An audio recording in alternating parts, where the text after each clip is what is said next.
नमस्कार विद्यार्थ्यांनो, मी प्राध्यापिका रंजना गावित, विषय भूगोल, पूज्य साने गुरुजी विद्याप्रसारक मंडळाचे कला विज्ञान व वाणिज्य कनिष्ठ महाविद्यालय शहादा. विद्यार्थ्यांनो, आपण प्रकरण 2 लोकसंख्या भाग 2 या युनिटला या व्हिडिओमध्ये आपण सुरुवात करणार आहोत. लोकसंख्येचा विचार मानवी संसाधन या अंगानेही केला जातो. मानवी संसाधनातील शारीरिक आणि बौद्धिक या दोन्ही वैशिष्ट्यांच्या प्रदेशांच्या विकासावर प्रभाव असतो. कोणत्याही प्रदेशाचा विकास इतर संसाधनांबरोबर मानवी संसाधनांचा वापर कसा केला जातो यावर अवलंबून असतो. मानवी आर्थिक क्रियाही या संदर्भाने विकसित होत असतात. किंबहुना या संसाधनाचा वापराशिवाय इतर संसाधने वापरण्यावर बंधने येऊ शकतात. या बाबींचा विचार करता लोकसंख्येची रचना, लिंग गुणोत्तर, साक्षरता दर या बाबींचा अभ्यासही लोकसंख्या भूगोलात करावा लागतो. तर या प्रकरणामधील पहिला उपघटक आहे लोकसंख्येचे घटक. त्याच्यातील उपघटक आहे 1 क्रमांक वयोरचना. वयोरचना म्हणजे वयोगटानुसार असणाऱ्या लोकांची संख्या होय.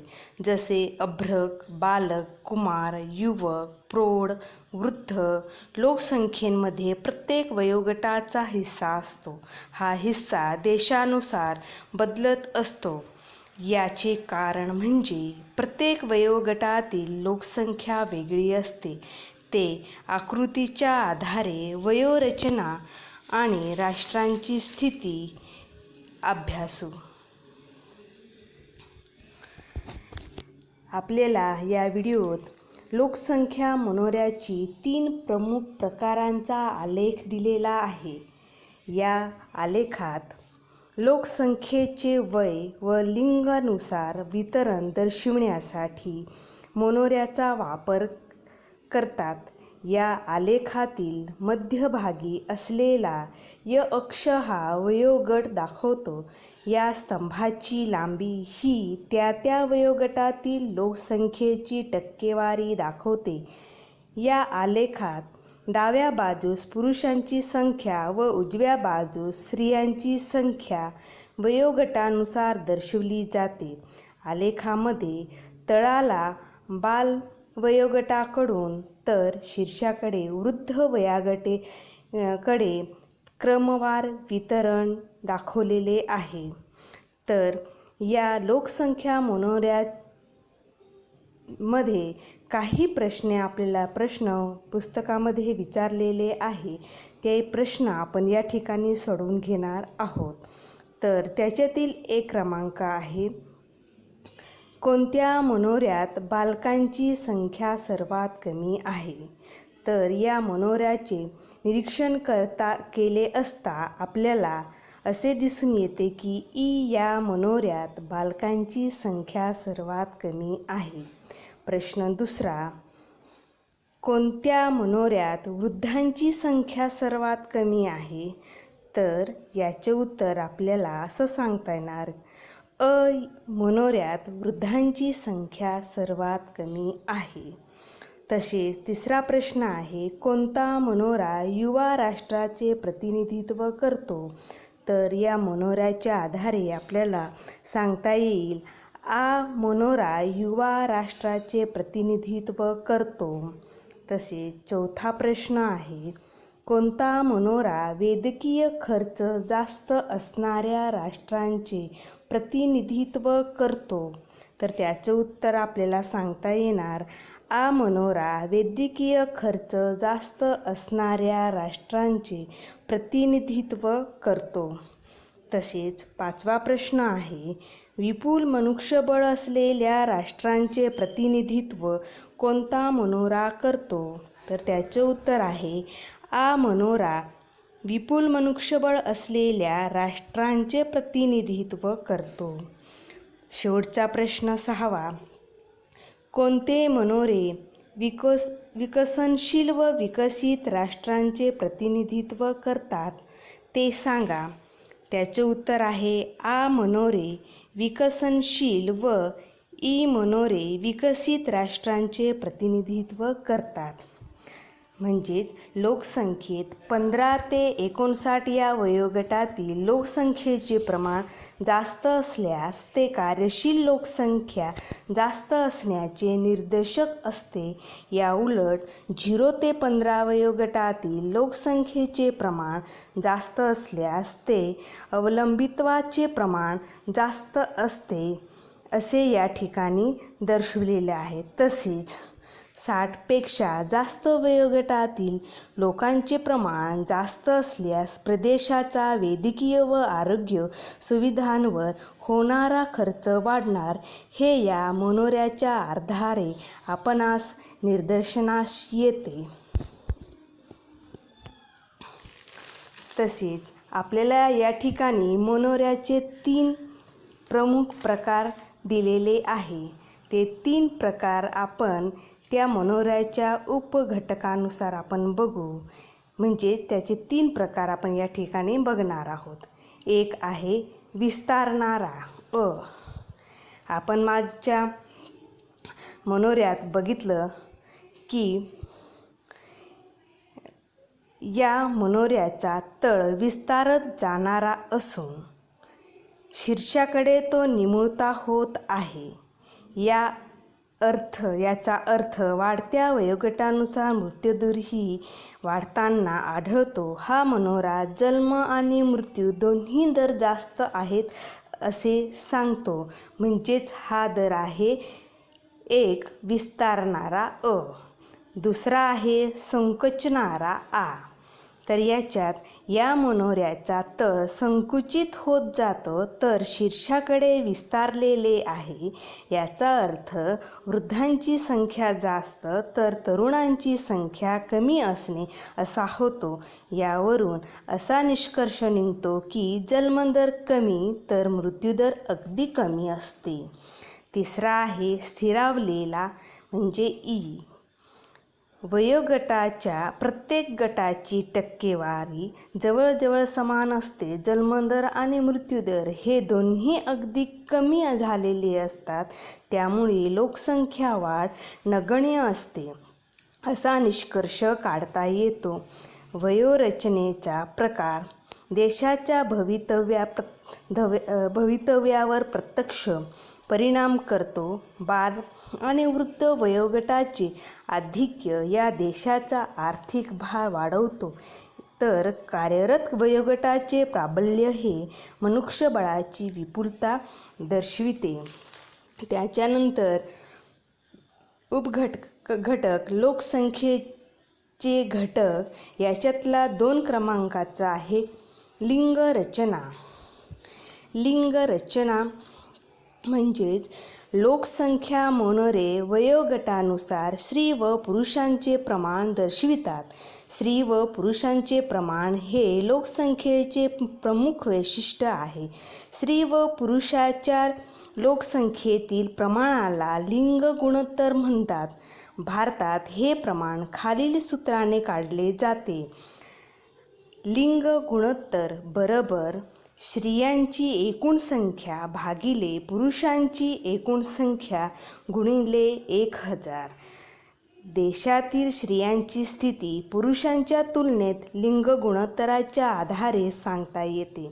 जागतिक स्तरावर लिंग गुणोत्तराचे सर्वसाधारण प्रमाण दर 1990 स्त्रिया असे आहे. लाटविया, एस्टोनिया, रशिया व युक्रेन या देशांचे लिंग गुणोत्तर सर्वात जास्त म्हणजे दर 1000 पुरुषांच्या तुलनेत 1162 एवढे आहे. संयुक्त अरब अमिरात या देशांचे लिंग गुणोत्तर सर्वात कमी म्हणजे दर 1000 पुरुषांच्या तुलनेत 667 एवढे आहे. चीन, भारत, भूतान, पाकिस्तान, अफगाणिस्तान या देशांमध्ये लिंग गुणोत्तराचे प्रमाण कमी आहे. थोडक्यात खंडाचे लिंग गुणोत्तर प्रमाण कमी आहे असं आपल्याला सांगता येणार. नंतरचा उपघटक दिलेला आहे आपल्याला भारत लोकसंख्येचा लाभांश. याच्यामध्ये आपल्याला तक्ता क्रमांक 2.1 हा दिलेला आहे. तर याच्यावरून काही आपल्याला या तक्त्याच्या खाली काही प्रश्न दिले आहे. त्या प्रश्नांचे उत्तरे आपल्याला सोडवायचे आहे. या तक्त्यात दशक, कार्यशील आणि अकार्यशील लोकसंख्येचे गुणोत्तर, कार्यशील लोकसंख्येची टक्केवारी असे 3 विभागामध्ये विभागणी केलेली आपल्याला दिसून येते. तर त्याच्यातला पहिला प्रश्न आहे, तक्त्यातून कोणती माहिती मिळत आहे? तर या तक्त्यातून कार्यशील अकार्यशील लोकसंख्येचे गुणोत्तर, कार्यशील लोकसंख्येची टक्केवारीची माहिती आपल्याला मिळत आहे. प्रश्न दुसरा आहे, दुसऱ्या व तिसऱ्या स्तंभाचा सहसंबंध काय? तर त्याचं उत्तर आपल्याला सांगता येणार, दुसऱ्या स्तंभात कार्यशील आणि अकार्यशील लिंग गुणोत्तर दर्शवित आहे, तर तिसरा स्तंभ कार्यशील लोकसंख्येची टक्केवारी दर्शवित आहे. म्हणजेच दुसऱ्या स्तंभात कार्यशील लोकांचे गुणोत्तर अकार्यशील लोकांपेक्षा अधिक आहे, त्यामुळे तिसऱ्या स्तंभात कार्यशील लोकांची अधिक टक्केवारी आहे असं आपल्याला सांगता येणार. प्रश्न तिसरा आहे, या सहसंबंधाचा भारताच्या अर्थव्यवस्थेवर कोणता परिणाम होतो? तर त्याचे उत्तर आपल्याला सांगता येणार, कार्यशील लोकसंख्या अकार्यशील लोकसंख्येपेक्षा अधिक असल्याने देशाचा आर्थिक विकास झपाट्याने होण्यास मदत होईल. प्रश्न चौथा आहे, उपरोक्त प्रमाण पुढील दशकात कमी झाल्यास काय होईल? तर त्याचे उत्तर सांगता येईल आपल्याला, उपरोक्त प्रमाण कमी होणे म्हणजे अकार्यशील लोकसंख्या ही कार्यशील लोकसंख्येच्या प्रमाणापेक्षा अधिक वाढली तर देशाच्या आर्थिक विकासावर मर्यादा येतील.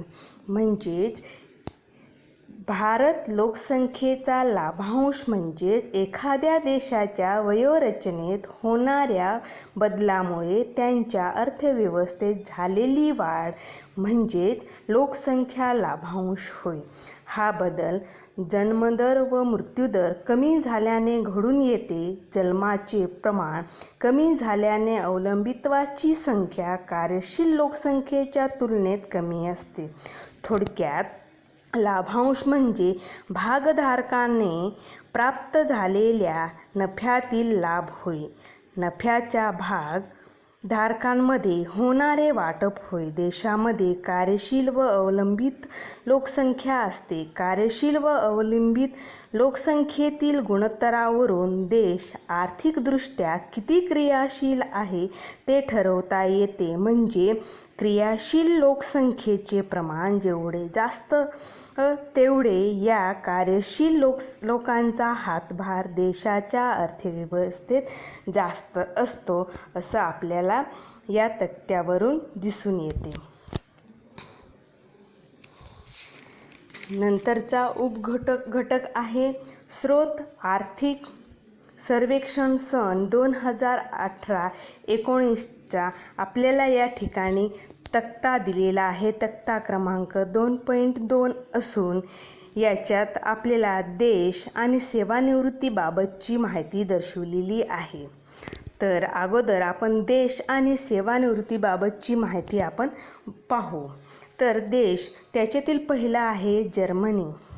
जर्मनीमध्ये सेवानिवृत्तीचे वय 2023 पर्यंत टप्प्याटप्प्याने वाढून 66 आणि 2029 पर्यंत 67 केले जाईल.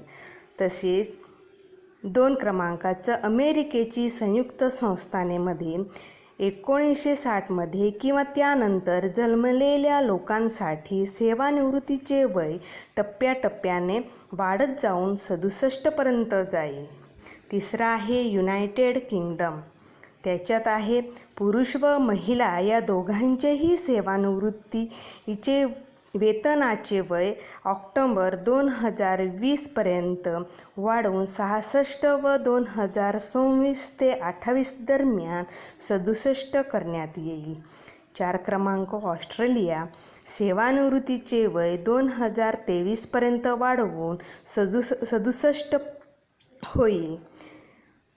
5 चीन पुरुष आणि महिला या दोघांसाठी सेवानिवृत्तीचे वय 2045पर्यंत 65 वाढवण्याची योजना चीनची आहे. पुढचं आहे जपान. सेवानिवृत्तीचे वय 70पर्यंत वाढवण्याच्या विचारात आहे. शेवटचं आहे भारत. सेवानिवृत्तीचे वय सरासरी 60 वर्षे आहे. आस्थापनेनुसार 55 ते 65 असे बदलते प्रमाण आढळते. तर या तक्त्यावरून काही आपल्याला या पुस्तकामध्ये प्रश्न विचारलेले आहे, ते प्रश्न आपण सोडवून घेणार आहोत. तर त्याच्यातील पहिला प्रश्न आहे, वरील तक्ता काय दर्शवितो? तर हा तक्ता आर्थिक सर्वेक्षण 2018-2019 नुसार काही प्रमुख देशातील सेवानिवृत्तीचे वयोमान दाखविले आहे. प्रश्न दुसरा आहे, विकसित आणि विकसनशील असे या देशांचे वर्गीकरण करा. तर त्याचे उत्तर आपल्याला सांगता येणार, विकसित देश हे Germany, America, United kingdom, Australia, चीन, जपान. तर विकसनशील देश आहे भारत. तिसरा प्रश्न आहे, या देशांमध्ये सेवानिवृत्तीचे वय वाढवण्यामागे कारणे कोणती असू शकतात? तर त्याचं उत्तर आहे, कमी जन्मदर, कार्यशील तरुणांचे कमी प्रमाण व निवृत्ती वेतनावरील खर्च कमी करणे. हे उत्तर त्याचे आपल्याला सांगता येणार. तसेच चौथा प्रश्न आहे, सेवानिवृत्तीच्या वयातील वाढीचा संबंधित देशांच्या अर्थव्यवस्थेवर काय परिणाम होईल? तर त्याचं उत्तर आहे, आर्थिक भार कमी होईल, कार्यशील वयोगटाची कमतरता भरून निघेल व देशाचा आर्थिक विकास होईल. प्रश्न पाचवा आहे, चीन 2045पर्यंत सेवानिवृत्तीचे वय वाढविण्यावर का विचार करत असेल? तर त्याचं उत्तर आहे, सक्तीच्या लोकसंख्या नियंत्रणामुळे कार्यशील तरुणांचे घटते प्रमाण व वृद्धांची वाढी संख्या यामुळे पडणारा आर्थिक भार कमी करणे. हे उत्तर या ठिकाणी आपल्याला सांगता येणार. सहावा प्रश्न आहे, विकसित देशातील ही उदाहरणे विचारात घेतल्यास भारताने सेवानिवृत्तीच्या वयात वाढ करणे आवश्यक आहे का?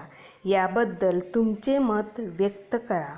तर त्याचे उत्तर आपल्याला सांगता येईल, सद्यस्थितीत गरज नाही, कारण आज भारत हा युवा व कार्यशील लोकसंख्या असणारा देश आहे. तसेच देशात बेकारीची समस्या मोठ्या प्रमाणात दिसून येते. शेवटचा प्रश्न म्हणजे 7वा प्रश्न आहे, वयोरचना, आयुर्मान आणि देशाची आर्थिक स्थिती यांच्या सहसंबंधाबद्दल निष्कर्षात्मक टीप लिहा. तर याचे उत्तर आपल्याला सांगता येणार, वयोरचनेनुसार विचार केला तर वृद्धांची संख्या जास्त असल्यास वेतनाचा निधी, अन्य तरतुदी व वैद्यकीय सुविधांवर दबाव पडतो. जर तरुणांचे प्रमाण जास्त असेल, आयुर्मान वाढत असेल तर मनुष्यबळ वाढत जाते व देशाच्या आर्थिक स्थितीचा विकास होण्यास हातभार लागतो, असं याचं उत्तर आपल्याला सांगता येणार. तर विद्यार्थ्यांनो, अशा प्रकारे आपण लोकसंख्येचे घटक, वयोरचना, लोकसंख्येचा मनोरा व मनोऱ्याचे प्रमुख 3 प्रकार, लिंगरचना, भारत लोकसंख्येचे लाभांश, प्रत्येक देशाची सेवानिवृत्तीचे वर्ष यांचा सविस्तर अभ्यास केला. आपण या प्रकरणात इथपर्यंत थांबू. धन्यवाद.